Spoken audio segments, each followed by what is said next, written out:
It's always wondrous to see Marjorie Taylor Greene launch a full nuclear strike on a British journalist. And I'm British. We don't give a crap about your opinion. Now we know how this always plays out. Some smug, self-appointed headmistress of objectivity from the British press corners an American conservative. What about Jewish space lasers? Tell us about Jewish space lasers. No, why don't you go talk about Jewish space lasers? And really, why don't you off? How about that? Not to report, not to interview, but to perform, to grandstand, to preen about how terribly uncouth President Trump and those Americans are. We don't give a crap about your opinion and your reporting. Why don't you go back to your country where you have a major migrant problem? Okay, do you care? No. You should care about your own border. Let me tell you something. Do you care about people from your country? What about all the women that are raped by migrants? But there it is. The moment a spoon-fed hack gets obliterated by someone who doesn't play by the rules of smug, passive-aggressive British media pantomime. And MTG was absolutely right. Why don't the British media focus on my country? And while they're at it, maybe take a long, hard look at what's actually happening in it. Because here's what the British press won't investigate. They won't do a deep dive into the industrial scale cover-up of rape gangs operating across British towns and cities. What about all the women that are raped by migrants? They won't investigate the background of Axel Rudakubana and his famalam either.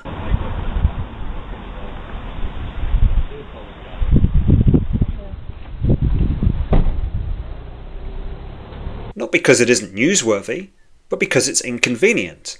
Because it shatters the narrative they've spent years constructing, that multiculturalism is perfect, that all cultures are equal, and that anyone who disagrees is a knuckle-dragging troglodyte. So instead, they stayed silent, as thousands of working-class girls were systematically abused, raped. What about all the women that are raped? Trafficked and discarded like rubbish. And now we wait. Wait for the next atrocity to hit some quiet, unsuspecting provincial town like Southport. Number 34A, yeah. Are we cash your card, mate? Are we cash your card, mate? Where Keir Starmer will be in and out in a Range Rover within 30 minutes. How many more children are going flying our streets, Prime Minister? How many more children? We'll light a few candles and no one will be held accountable. Again. Why? Because the wrong people are responsible. Because there are cultural sensitivities at stake.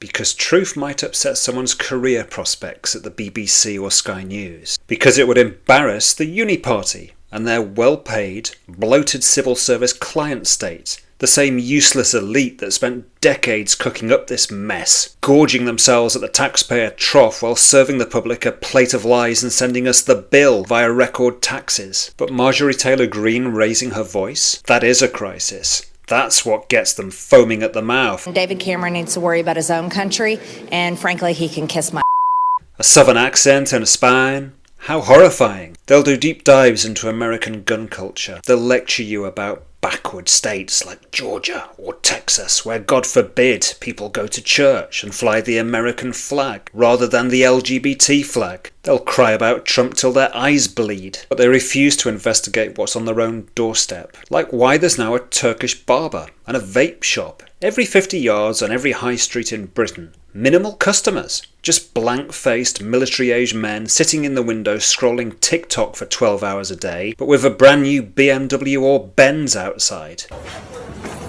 Yeah, alright, continue recording, mate.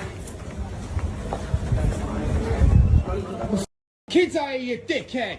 Money laundering fronts, organised crime, I couldn't possibly say. Who dares ask? Certainly not the BBC. They're too busy filming the 7th documentary this month on how Brexit voters are all racist pensioners from Sunderland, and how net zero is totally wonderful because living in the cold might take out some of the poor old dears complaining that no one else on the bus speaks English. Oh, and guess what? The woman who tried to grill MTG? Total surprise here. Her daddy's a journalist. Worked in the media. For the same organisations that she now works for. She basically came out of the womb with a press pass. It's not talent, it's a magic carpet ride of nepotism. And it's the exact same class of people who sneer at you, the actual British public, for having concerns about mass immigration, for daring to vote for Brexit, for not swallowing the latest fashionable orthodoxy coming out of a Guardian op-ed. The truth is, the British media doesn't hate Marjorie Taylor Greene because she's wrong. They hate her because she doesn't bend the knee, because she doesn't grovel for approval from a class of people who've never built a damn thing in their lives, because she says what she thinks and doesn't flinch. Marjorie Taylor Greene wasn't just defending herself, she was defending every single person who's tired of being talked down to by unelected elites, who's sick of the media pretending to be brave while being relentlessly predictable. She asked, "Why don't you go back to your country?" Because it exposed the real issue. A British media class that despises its own country, lies to protect power, that attacks anyone who doesn't worship at the altar of globalist groupthink. And the worst part? They treat you, the public, with the exact same contempt. Marjorie Taylor Greene treats them with a contempt they deserve. Okay, we don't give a crap about your opinion and your reporting. Do you care about people from your country? What about all the women that are raped?